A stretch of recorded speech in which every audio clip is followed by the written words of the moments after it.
জানিয়ে দেব হাতে থাকা সর্বশেষ আন্তর্জাতিক আপডেট সংবাদ। শুরুতেই গাজায় ইসরায়েলি হামলায় আরও 40 ফিলিস্তিনি নিহত।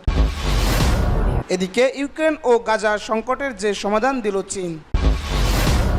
এরপর থাকছে মিয়ানমারে টাইফুনের প্রভাবে বন্যায় বাস্তুচ্যুত 2.5 লাখ মানুষ, নিহত 33।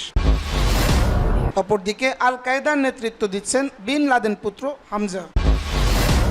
সর্বশেষ সেনাবাহিনী বিরোধীদের টানাপোড়েনে হুমকিতে পাকিস্তানের স্থিতিশীলতা। এতক্ষণ শুনছিলেন সংবাদ শিরোনাম, এখন বিস্তারিত। গাজায় ইসরায়েলি হামলায় আরও 40 নিহত। অবরুদ্ধ গাজা ভূখণ্ডে ইসরায়েল হামলায় আরও 40 নিহত করে উপত্যকাটিতে নিহতের মোট সংখ্যা 40,000। এছাড়া গত বছরের অক্টোবর থেকে চলা এই হামলায় আহত হয়েছেন আরও 95,000-এর বেশি। প্রবার মাধ্যম আল জাজিরার এত জানানো হয়েছে। সংবাদ মাধ্যমটি ইসরায়েলের সামরিক বাহিনী গাজা অব্যাহত রেখে এবং আরও 40 ফিলিস্তিনিকে।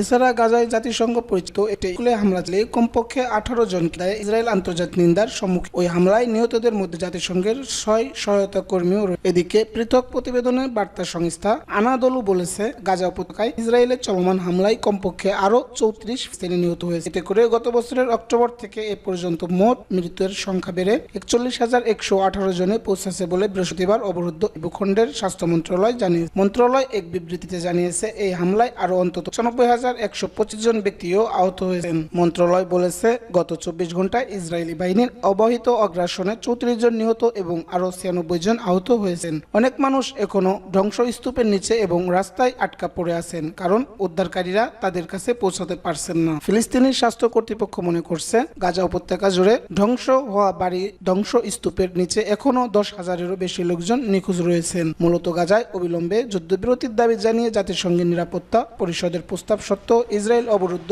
এই ভূখণ্ডে তার নৃশংস আক্রমণ অব্যাহত রেখে। উল্লেখ্য, গত 7 অক্টোবর হামাসের নজরবিহীন আন্তঃসীমান্ত হামলার পর থেকে ইসরায়েল গাজা উপত্যকায় অবিরাম বিমান ও স্থল হামলা চালিয়েছে। ইসরায়েলি এই হামলায় হাসপাতাল, স্কুল, শরণার্থী শিবির, মসজিদ, গির্জা সহ হাজার হাজার ভবন ক্ষতিগ্রস্ত বা ধ্বংস। এছাড়া ইসরায়েলি আগ্রাসনের কারণে প্রায় 20 লাখেরও বেশি বাসিন্দা তাদের বাড়িঘর ছাড়তে বাধ্য হয়েছেন। অবরুদ্ধ এই ভূখণ্ডের 60% অবকাঠামো ক্ষতিগ্রস্ত বা ধ্বংস হয়েছে। ইসরায়েল আন্তর্জাতিক বিচার আদালতে গণহত্যার অভিযোগে অভিযুক্ত হয়ে ইউক্রেন ও গাজা সংকটের যে সমাধান দিল চীন। ইউক্রেন ও গাজায় চলমান সংঘাতের সমাধানে আলোচনাকে একমাত্র সমাধান বলে উল্লেখ করেছেন চীনের প্রতিরক্ষা মন্ত্রী ডং জুন। শুক্রবার বেইজিং এ অনুষ্ঠিত একটি বৈশ্বিক সামরিক সম্মেলনে তিনি একথা বলেন। বেইজিং এ অনুষ্ঠিত শিয়াংশান ফোরামে বিশ্বের বিভিন্ন দেশের সামরিক প্রতিনিধিরা অংশ নেয়। চীনের এই সম্মেলনকে সিঙ্গাপুরের বার্ষিক শাংরি-লা সম্মেলনের বিকল্প হিসেবে ধরা হয়। এতে 90টি বেশি দেশ ও সংগঠনের 5 শতাধিক প্রতিনিধি উপস্থিত। ডং জুন বলেন, ইউক্রেন সংকট ও ইসরায়েলি ফিলিস্তিন সংঘাতের মতো উত্তপ্ত ইস্যুগুলোর সমাধানে শান্তি প্রচার এবং আলোচনায় একমাত্র পথ। যুদ্ধ ও সংঘর্ষে কেউ বিজয়ী হয় না এবং সংঘাত কোনো সমাধান নয়।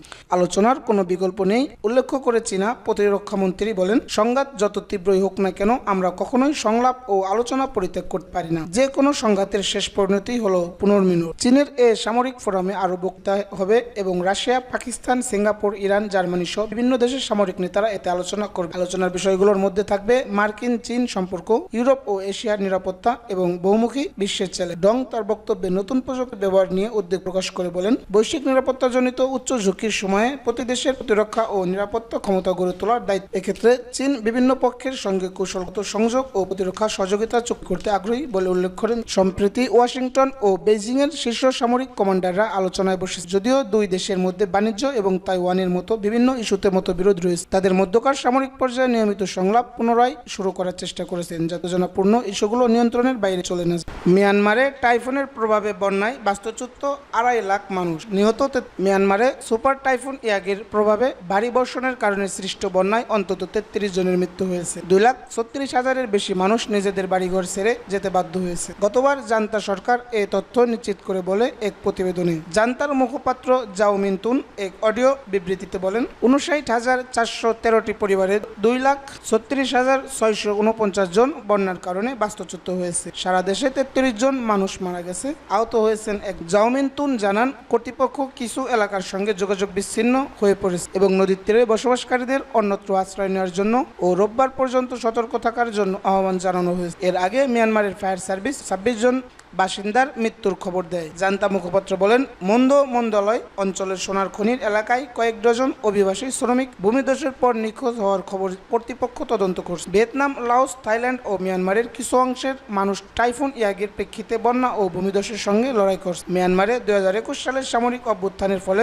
সৃষ্ট সংঘাতের কারণে ইতিমধ্যে 27 লাখের ও বেশি মানুষ বাস্তুচ্যুত হয়েছে, যা দেশটিকে অশান্তিতে ফেলে দিয়েছে।